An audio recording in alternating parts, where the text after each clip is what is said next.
नमस्कार. अनेकांना असं वाटतं की अरे मी तर चांगले म्युच्युअल फंड्स निवडले आहेत म्हणजे माझा पोर्टफोलिओ एकदम भारीच असणार, बरोबर ना? पण जरा थांबा. खरा प्रश्न हा नाहीये. खरा प्रश्न आहे की तुमचा पोर्टफोलिओ स्ट्रक्चरली स्ट्रॉंग आहे का? चला आज हेच अगदी सोप्या भाषेत समजून घेऊया. आणि हीच एक खूप कॉमन चूक आहे जी अनेक जण करतात. आपल्याला काय वाटतं की 5 स्टार रेटेड फंड्स घेतले की झालं काम. पण नाही, इथेच एक मोठा कॅच आहे. चांगल्या फंडांचा संग्रह म्हणजे एक चांगला पोर्टफोलिओ असेलच असं नाही. हे अगदी तसंच आहे जसं नुसते चांगले मसाले एकत्र करून चविष्ट भाजी बनेलच असं नाही. चला एक कल्पना करूया. आपल्या क्रिकेट टीममध्ये सगळेच्या सगळे 11 खेळाडू विराट कोहली आहेत.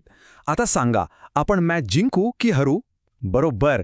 टीमला फक्त स्टार बॅट्समन नाही चालत. त्यांना बॉलर्स पण लागतात, फिल्डर्स लागतात, एक विकेटकीपर लागतो, एक प्रॉपर बॅलन्स लागतो. आपला पोर्टफोलिओ अगदी तसाच असतो. तर आज आपण या 5 स्टेप्समधून जाणार आहोत.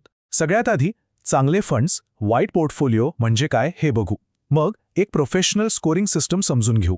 त्यानंतर 5 महत्त्वाचे निकष कोणते, त्या स्कोअरवरून ॲक्शन काय घ्यायची आणि शेवटी हाईप नाही तर स्ट्रक्चर का महत्त्वाचं आहे हे पाहू. चला तर मग सुरू करूया. तर सुरुवात करूया पहिल्या भागापासून. कधीकधी आपल्या नकळतपणे आपल्याकडूनच काही अशा चुका होतात ज्यामुळे आपली वेल्थ बनण्याऐवजी कमी होऊ लागते. मग हे सायलेंट वेल्थ डिस्ट्रॉयर्स आहेत तरी काय? आपण नेहमी मार्केटला दोष देतो की मार्केट पडलं म्हणून लॉस झाला.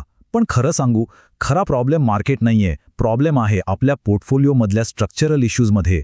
आपले गोल्स एका दिशेने, रिस्क दुसऱ्या दिशेने आणि फंड्स तिसऱ्याच दिशेने. हा जो मेळ बसत नाहीये ना, तोच खरा धोका आहे. मग यावर उपाय काय? सोप्पा आहे. आपल्याला एक असा ऑब्जेक्टिव्ह फ्रेमवर्क हवा जो हे सगळं कन्फ्युजन दूर करेल. एकदम सीधी बात, नो बकवास. बघूया कसं ते. आणि तो उपाय आहे ही एक सोपी 0 ते 10 ची स्कोरिंग सिस्टम. हे एक खूप पॉवरफुल टूल आहे, कारण हे आपल्या मनातील भीती, अंदाज, इमोशन ह्या सगळ्याला बाजूला ठेवून एक प्रॅक्टिकल आणि प्रोफेशनल स्कोर देतं. म्हणजे दिशा एकदम स्पष्ट. आता अंदाजपंचे काहीच नाही.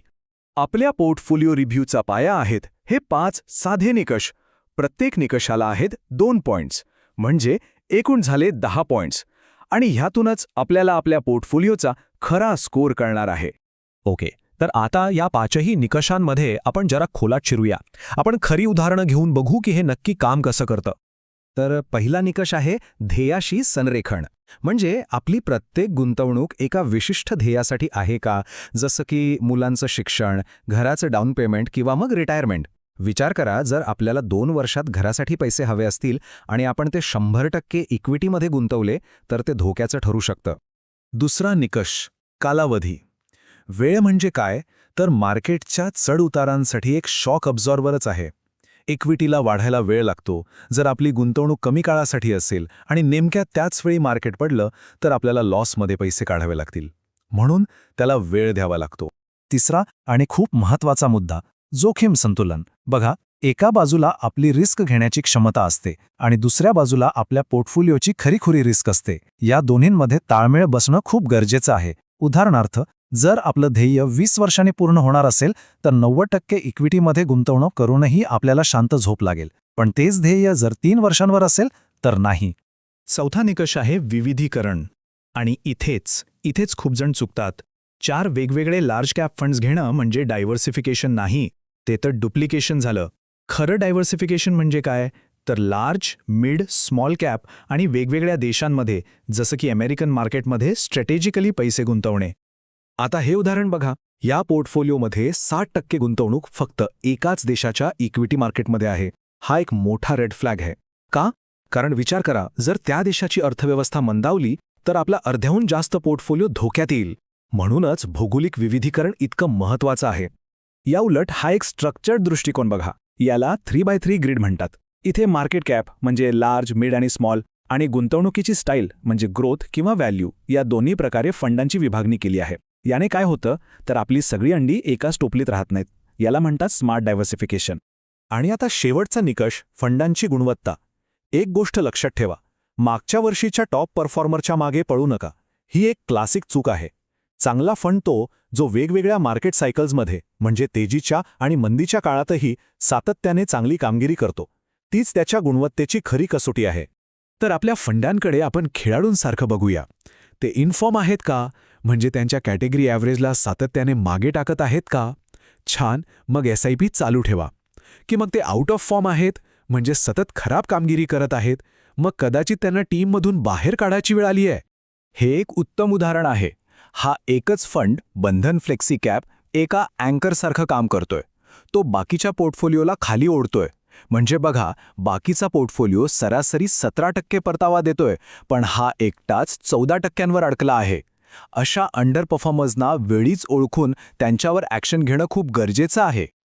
ओके, तर आपण हे 5ही निकष बघितले.